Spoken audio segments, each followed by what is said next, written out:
Good morning dear students. कैसे हैं आप सभी। उम्मीद है आप लोग अच्छे होंगे, घर में अच्छे से पढ़ाई कर रहे होंगे। क्लास 7 साइंस सब्जेक्ट में हम चैप्टर 18 पढ़ रहे हैं बच्चों, जिसमें हम पढ़ रहे हैं सजीवों में गति एवं प्रचलन। बच्चों, हम पौधों में गति पढ़ रहे थे। आज हमें पढ़ना है 18.2 जंतुओं में प्रचलन। आपने अपने आसपास बहुत से जंतुओं को देखा है। इनमें से कुछ जंतु चलते हैं, कुछ उड़ते हैं, कुछ रेंगते हैं या तैरते हैं। इस प्रकार जंतु एक स्थान से दूसरे स्थान तक आते जाते हैं, इसे प्रचलन कहते हैं। तो बच्चों, प्रचलन किसे कहते हैं, तो आप लोग इसका आंसर इस प्रकार से देंगे कि इनमें से कुछ जंतु चलते हैं। हम अपने आसपास कुछ जंतुओं को देखते हैं, तो उनमें से कुछ जंतु होते हैं जो चलते हैं, कुछ उड़ते हैं, कुछ रेंगते हैं या तैरते हैं। इस प्रकार के जंतु एक स्थान से दूसरे स्थान तक आते जाते हैं, है ना। यानी कि एक स्थान से दूसरे स्थान तक पहुंचते हैं बच्चों। और ये मतलब कि एक स्थान से दूसरे स्थान तक जो आना जाना वाला क्रिया होता है, इसे ही क्या कहते हैं, प्रचलन कहते हैं। जंतु में होने वाले प्रचलन के आधार पर सारणी 18.1 को पूरा करें। तो यहाँ पर सारणी दी गई है बच्चों 18.1, जिसमें प्रचलन रेंगना, चलना, उड़ना, तैरना है। और जंतु का नाम लिखना है। जो रेंगते हैं उनका नाम लिखना है, जैसे कि सांप हो गया, केचुआ हो गया, ये रेंगते हैं। चलना, कौन से जंतु चलते हैं और कौन से जंतु जंतु उड़ते हैं और कौन से जंतु तैरते हैं, उनका नाम लिखना है। तो ये आप लोगों का होमवर्क है बच्चों। ये आप लोग स्वयं 18.1 सारणी को कंप्लीट करेंगे, है ना। और दो दो नाम लिखना है। जैसे यहाँ पर सांप का नाम, केचुआ का नाम लिखा गया है, उसी प्रकार से दो दो जंतुओं का नाम आप लोग लिख सकते हैं। दो से अधिक जंतुओं का नाम भी लिख सकते हैं बच्चों आप लोग। और लिखकर आप लोग मेरे व्हाट्सएप नंबर पर सेंड करेंगे। सारणी 18.1 से आप समझ गए होंगे कि विभिन्न जंतु अलग अलग प्रकार से प्रचलन करते हैं। पौधों की तरह जंतु भी विभिन्न उद्दीपनों के प्रति प्रतिक्रिया करते हैं। जिस प्रकार से पौधे बच्चों उद्दीपनों के प्रति प्रतिक्रिया करते हैं, जैसे प्रकाश उद्दीपन है तो उसके प्रति वो प्रतिक्रिया करते हैं। जिधर प्रकाश उन्हें मिलती है उनके तने उधर ही जाते हैं, यानी कि पौधे उसी ओर गति करते हैं, है ना। तो उन्हें हम कहते हैं उद्दीपनों के प्रति प्रतिक्रिया करते हैं। तो पौधे जिस प्रकार से प्रतिक्रिया करते हैं बच्चों, उसी प्रकार से जंतु भी विभिन्न उद्दीपनों के प्रति प्रतिक्रिया करते हैं। जैसे देखिए यहाँ पर केचुआ है। केचुआ प्रकाश के प्रति संवेदनशील होता है। वह प्रकाश से दूर अंधकार की ओर जाता है। तो यहाँ पर ये केचुआ जो है बच्चों, प्रकाश के प्रति क्या होता है, संवेदनशील है। इसलिए वह प्रकाश से दूर अंधकार की ओर जाता है ना। यानी कि अंधेरे की ओर रहना पसंद करता है। आप सभी जानते हैं बच्चों कि केचुआ कहाँ रहना पसंद करता है। केचुआ मिट्टी के अंदर रहना पसंद करता है, ठीक है। तो मिट्टी के अंदर क्या होते हैं, अंधेरा होता है, प्रकाश नहीं होता है। तो ये प्रकाश, इसलिए प्रकाश में नहीं रहना चाहते, इसलिए ये मिट्टी के अंदर रहते हैं बच्चों। तो देखिए, वह प्रकाश से दूर अंधकार की ओर जाता है। रात में पतंगों को देखें, ये प्रकाश स्रोत से आसपास मंडराते हैं, है ना। तो बच्चों, हम रात में देखते हैं पतंगों को। ये क्या होते हैं, जो उड़ने वाले कीड़े होते हैं, छोटे छोटे होते हैं, पतंगों जिसको कहा जाता है। ये प्रकाश स्रोत, यानी कि जहाँ पर लाइट्स होती है बच्चों, वहाँ पे आसपास में ये मंडराते रहते हैं। तेल चट्टे प्रकाश से दूर भागते हैं तथा चमगादड़ दिन में गति नहीं करते हैं। तो यहाँ पर कुछ जंतु हैं बच्चों, जैसे तिलचट्टे हो गए, केचुआ हो गए। तो यहाँ पर देखिए, यहाँ पर जो पतंगों हैं, ये प्रकाश के पास रहना चाहते हैं। ये तिलचट्टे जो हैं प्रकाश से दूर भागते हैं।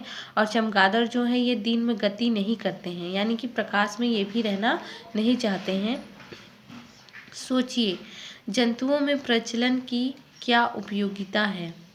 प्रचलन के कारण ही जंतु अपना भोजन एवं जल स्रोत ढूंढ लेते हैं तथा शिकारी जंतुओं से भोजन एवं जल स्रोत ढूंढ लेते हैं तथा शिकारी जंतुओं से दूर भागकर अपनी सुरक्षा भी कर लेते हैं, है ना। तो शिकारी क्या है, जो शिकार करते हैं बच्चों, जैसे कि यहाँ पर हम देखें चमगादड़, है ना।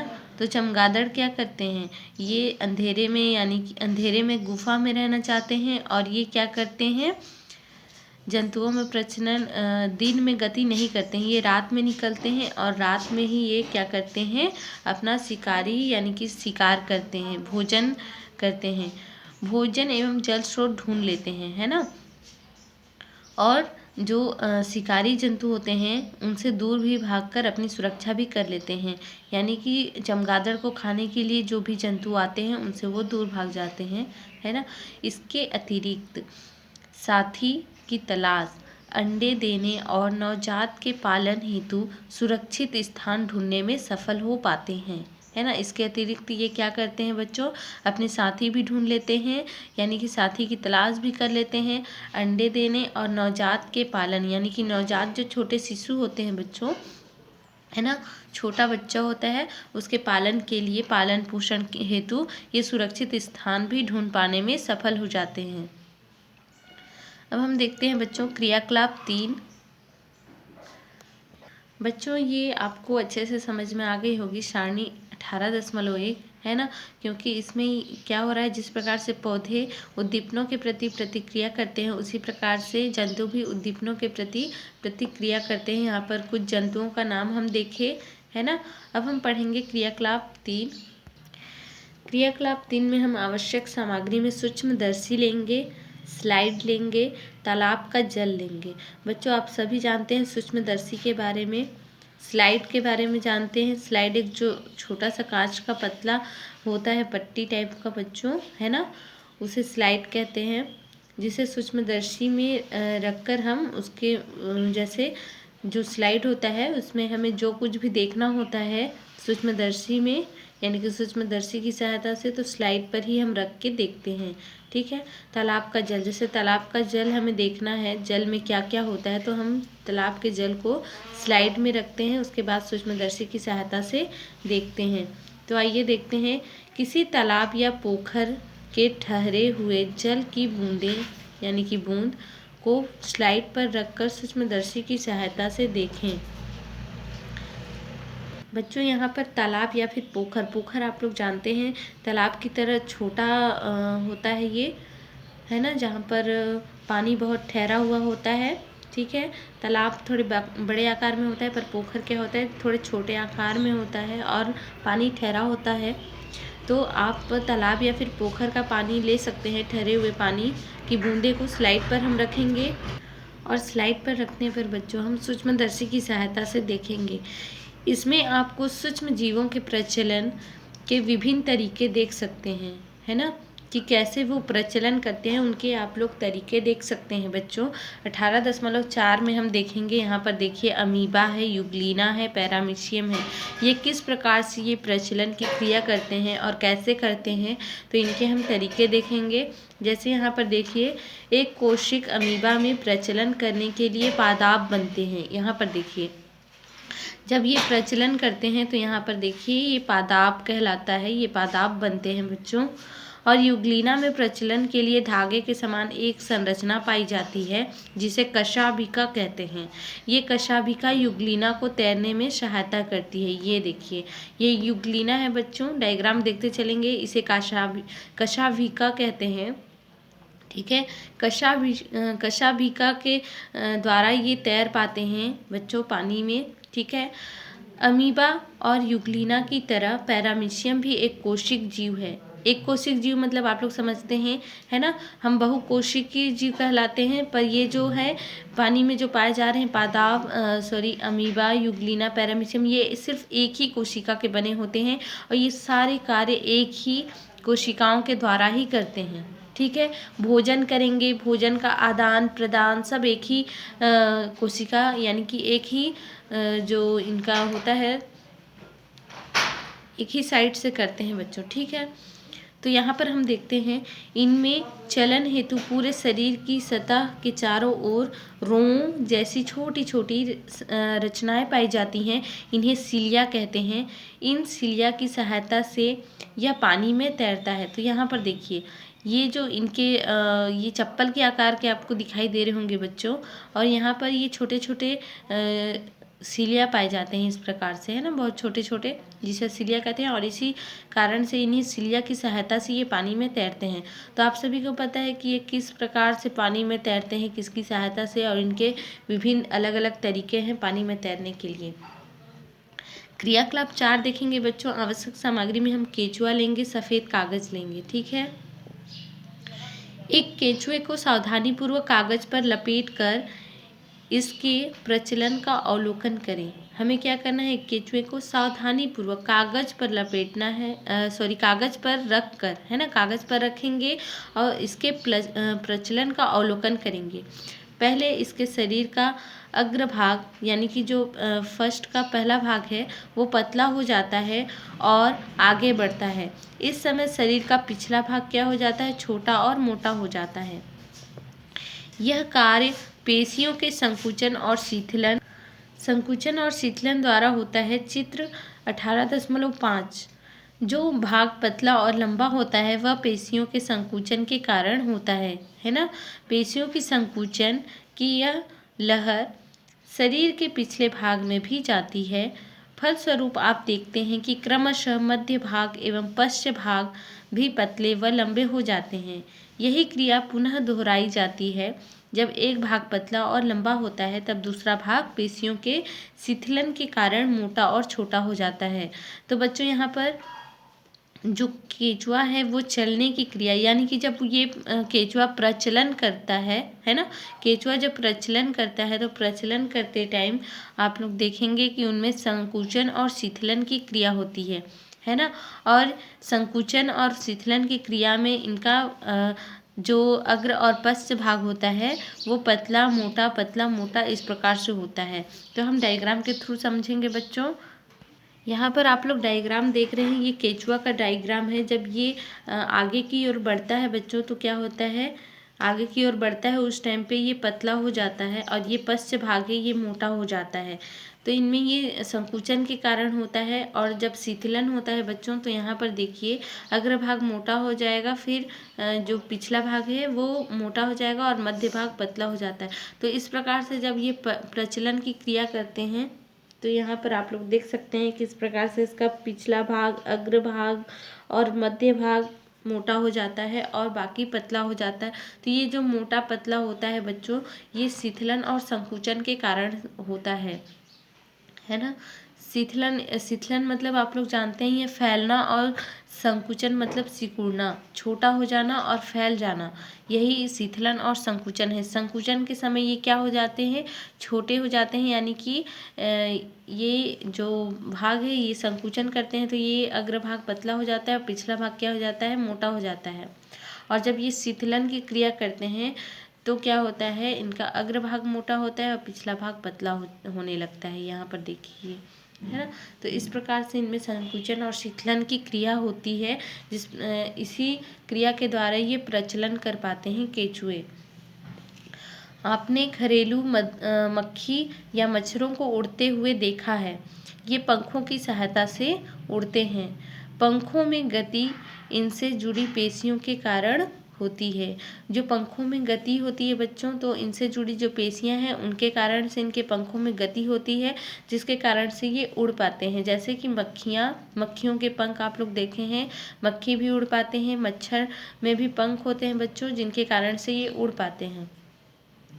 कशेरुकी, मेरुदंडी, है ना। तो मेरुदंडी बच्चों आप लोग जानते हैं, जिनमें हम उसे ही कशेरुकी कहते हैं, जिनमें बच्चों उसे ही हम कशेरुकी कहते हैं जिनमें रीढ़ की हड्डी पाई जाती है ना। और जिनमें रीढ़ की हड्डी पाई नहीं जाती है उन्हें अकशेरुकी कहते हैं। तो यहाँ पर हम कशेरुकी के बारे में पढ़ रहे हैं।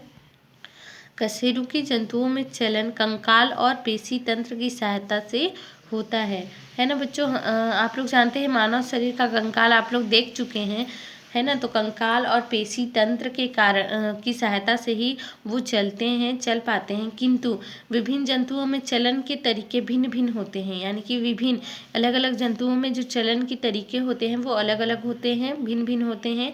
आपने मछली को तैरते हुए देखा होगा। तो बच्चों हम मछली को तैरते हुए देख चुके हैं। ये तैरने के लिए पेशी युक्त जो पूँछ होता है तथा पंखों का प्रयोग करती हैं। तो बच्चों इनके पूंछ आप लोग देख रहे हैं, यहाँ पर डायग्राम के द्वारा समझेंगे। मछली में प्रचलन किस प्रकार से होती है, इनकी पूंछ देख रहे हैं और इनके छोटे छोटे जो पंख हैं ये आपको दिखाई दे रही हैं। ये अपने पूंछ और पंखों के जब तैरने के लिए पूंछ और पंखों का यूज करती हैं, प्रयोग करती हैं, है ना, उपयोग करती हैं। तैरने के लिए पेशीयुक्त पूंछ होती है ये तथा पंख होती हैं, इनका प्रयोग ये तैरने में करते हैं। ठीक है, तो पानी में तैरने के लिए यानी कि मछली प्रचलन का जो प्रचलन करती है वो किस प्रकार से करती है, किसकी सहायता से करती है, ये आपको समझ में आ गया होगा बच्चों। अब हम पढ़ते हैं सांप मांसपेशियां और रीढ़ की हड्डियों की सहायता से रेंगते हैं। बच्चों आप सभी को ये कन्फ्यूजन होता है कि जो सांप होता है उसमें रीढ़ की हड्डी पाई जाती है या नहीं, है ना, क्योंकि वो इस प्रकार से चलते हैं बच्चों की ऐसा लगता है उनमें रीढ़ की हड्डियाँ नहीं पाई जाती होंगी, पर नहीं, सांप में रीढ़ की हड्डियाँ पाई जाती हैं बच्चों, है ना। तो मांसपेशियां भी उनमें पाई जाती हैं और मांसपेशियों और रीढ़ की हड्डियों की सहायता से ही जो सांप है बच्चों वो रेंगते हैं। ठीक है, इनमें पैर नहीं होते। छिपकली को चलते हुए देखें, है ना, छिपकली को चलते हुए देखें बच्चों। क्या होता है, जो सांप होते हैं उनमें पैर नहीं होते हैं, ये अपने हड्डियों की सहायता से और मांसपेशियों और हड्डियों की सहायता से ये रेंगते हैं, इनमें पैर नहीं होते हैं। ठीक है, और छिपकली को चलते हुए देखे हैं, इनके पैरों में विशेष प्रकार की गद्दियाँ यानी कि पैड होते हैं, है ना, गद्दियाँ पाई जाती हैं बच्चों, जिसको पैड कहा जाता है। तो ये पैरों में विशेष प्रकार के ये जो गद्दियाँ पाई जा रही हैं वो छिपकली के पैरों में पाई जाती हैं, जिससे ये दीवार पर अपनी पकड़ बनाए रखती हैं। इसीलिए बच्चों आप लोग देखेंगे कि ऊपर की ओर चिपका होता है, ऐसा नहीं गिरता है, क्योंकि ये चिपके होते हैं। इनके पैरों में विशेष प्रकार की जो पैड पाई जा रही हैं इसकी सहायता से ही ये दीवारों में चिपके होते हैं और नहीं गिरते हैं। अपने आसपास पाए जाने वाले पक्षियों की गतिविधियों को देखें। कभी ये उड़ते नजर आते हैं, कभी जमीन पर पैरों की सहायता से फुदकते हुए, कभी तार पर आराम से बैठे हुए दिखाई पड़ते हैं। इनका शरीर पैरों से ढका होता है ना, इनका शरीर जो है पैरों से ढका होता है। उड़ने के लिए पक्षियों के अग्रपाद पंखों में रूपांतरित हो जाता है, और यानी कि बच्चों जो ये पक्षी देख रहे हैं पंख के नीचे की ओर और पंख के ऊपर की ओर आप लोग देखें, क्या होता है, इनके जो पैर होते हैं उनमें भी पंख लगे होते हैं और पंख से ढके होते हैं उनके पैर। जब ये उड़ते हैं तो ये पंख जो पैर में होते हैं वो अग्रपाद में बदल जाते हैं, यानी कि उड़ने के लिए ये तैयार हो जाते हैं। तो यहाँ पर देखिए बच्चों, उड़ने के लिए पक्षियों के अग्रपाद पंखों में रूपांतरित हो जाते हैं, वो पंखों में बदल जाते हैं। और इनकी चित्र 18.7 इनकी हड्डियों के साथ विशिष्ट पेशियां जुड़ी होती हैं जो उड़ने के लिए विशेष रूप से अनुकूलित होती हैं। इन पेशियों और पंखों की सहायता से पक्षी ऊंची उड़ान भी भरते हैं। तो यहाँ पर आप लोग देख रहे हैं बच्चों, आप लोग कबूतर में बहुत अच्छे से देखेंगे, जो कबूतर होते हैं, है ना, उनके पैरों में किस प्रकार से जो उनके पंख होते हैं वो ढके होते हैं, उनके पैर पंखों से ढके होते हैं, है ना। तो आप लोग आसानी से देख सकते हैं बच्चों कबूतर में। क्या आपको पता है कीवी, शुतुरमुर्ग ऐसे पक्षी हैं जो उड़ नहीं सकते, क्योंकि इनके पास उड़ने वाले पक्षियों की भांति शक्तिशाली विकसित मांसपेशियां नहीं पाई जाती हैं। तो बच्चों आप लोग ये जो पक्षी होते हैं, शुतुरमुर्ग होते हैं, कीवी होते हैं, ये क्या होते हैं, ये ऐसे पक्षी हैं, इनका ये भी पक्षी के अंतर्गत आते हैं बच्चों, और ये उड़ नहीं पाते हैं। क्यों नहीं उड़ पाते हैं, क्योंकि इनके पास उड़ने वाले जो पक्षियों की भांति जो शक्तिशाली मांसपेशियां होती हैं बच्चों, विकसित मांसपेशियां होती हैं, वो नहीं पाई जाती हैं। ये पक्षी चलते दौड़ते हैं, है ना। चमगादड़ एक उड़ने वाला स्तनधारी है। स्तनधारी मतलब बच्चों ये जो पक्षी होते हैं ये अपने बच्चों को दूध पिला सकते हैं, है ना, तो इसीलिए इसी कारण से ये स्तनधारी कहलाते हैं। तो चमगादड़ एक उड़ने वाला स्तनधारी है। इसमें उड़ने के लिए शरीर के अग्रपाद और पश्चपाद के मध्य त्वचा से बनी एक झिल्ली पाई जाती है, जिससे पंख के समान रचना बन जाती है जो उड़ने में सहायता करती है ना। जब ये उड़ते रहते हैं बच्चों तो क्या होते हैं, इनमें एक झिल्ली पाई जाती है जिसमें पंख के समान क्या होती है, रचना बन जाती है जो उड़ने में सहायता करती है, यही जो पंख बनती है। हमारे शरीर में गति एवं चलन के लिए विकसित कंकाल और पेशियां हैं। ठीक है बच्चों, हमारे जो शरीर हैं उनमें विकसित कंकाल और पेशियां हैं। पेशियां हड्डियों से लंबे और सफ़ेद तंतुओं द्वारा जुड़ी होती हैं। इन तत्वों को कंडरा कहते हैं। ठीक है, प्रत्येक हड्डी में गति के लिए संकुचन पेशी होती है। प्रत्येक हड्डी में गति के लिए क्या पाई जाती है बच्चों, संकुचन पेशी होती है ना, जो हड्डी में गति लाती है। शिथिलन पेशी हड्डियों को वापस अपनी जगह पर ले जाती है। शिथिलन में क्या होता है बच्चों, पेशी हड्डियों को वापस अपनी जगह पर ले आती है। और संकुचन में वो क्या होती है, तो देखिए हमारे शरीर में हृदय, फेफड़े, अमाशय, आंत अपना कार्य सुचारू रूप से करते हैं। इन अंगों की पेशियां अपने आप अपने कार्य संपन्न करती हैं और आंतरिक अंगों को गति प्रदान करती हैं। तो यहाँ पर आप लोग देख लिए बच्चों संकुचन और शिथिलन और किस प्रकार से ये हृदय, फेफड़े, अमाशय ये अपना कार्य सुचारू रूप से स्वयं करते हैं। ठीक है, ये आंतरिक कार्य करते हैं क्योंकि आंतरिक अंगों को गति प्रदान करते हैं बच्चों, ये हृदय, फेफड़े, अमाशय, आंत है ना। और ये आपको अच्छे से समझ में आ गया, जो हड्डी में गति होती है बच्चों ये संकुचन पेशी होती है ना। और जो हड्डी में गति लाती है यही हड्डी में संकुचन गति लाती है, और शिथिलन क्या करती है, पेशी हड्डियों को वापस अपनी जगह पर ले जाती है। अब हम पढ़ते हैं बच्चों, हमने सीखा, हम इस चैप्टर में जो भी पढ़े उससे क्या क्या सीखे, तो आइए देखते हैं। पौधों में विभिन्न बाह्य उद्दीपन के जड़ें जमीन के नीचे गुरुत्व बल की ओर गति करती है, यह गुरुत्वावर्तन है। जड़ें जल की ओर भी गति करती है, यह जलानुवर्तन है। तनों का प्रकाश की ओर बढ़ना प्रकाशानुवर्तन है। छुई मुई की पत्तियों को स्पर्श करने पर वे बंद हो जाती है, यह गति जो स्पर्श उद्दीपन के कारण होती है कंपानुकुंचन गति कहलाती है। सजीव एक स्थान से दूसरे स्थान तक आते जाते रहते हैं, इसे ही प्रचलन कहते हैं। केंचुए में गति पेशियों के संकुचन और शिथिलन से होती है। मक्खी और मच्छर में गति पंखों और उनसे जुड़ी पेशियों द्वारा होती है। मछली पंखों और पेशीयुक्त पूंछ की सहायता से तैरती है। सांप मांसपेशियां और रीढ़ की हड्डी की सहायता से रेंगता है। पक्षियों में उड़ने के लिए पंख पाए जाते हैं, इनकी पेशियां मजबूत और उड़ने के लिए विशेष रूप से अंकुलित होती हैं। हमारे शरीर में गति के लिए विकसित कंकाल और पेशियां पाई जाती हैं। बच्चों ये जो हमने सीखा है ये सारी चीज़ें हम पढ़ चुके हैं, ठीक है, और आपको ये अच्छे से पता होना चाहिए। ये बेसिक चीज़ें हैं जो आपको स्पष्ट रूप से अच्छे से पता होना चाहिए बच्चों। ठीक है बच्चों, बाय बाय, टेक केयर। आपको होमवर्क बता दिया गया है ना, सारणी को कंप्लीट करना है और मेरे व्हाट्सएप नंबर पर सेंड करना है। ठीक है बच्चों, बाय बाय, टेक केयर।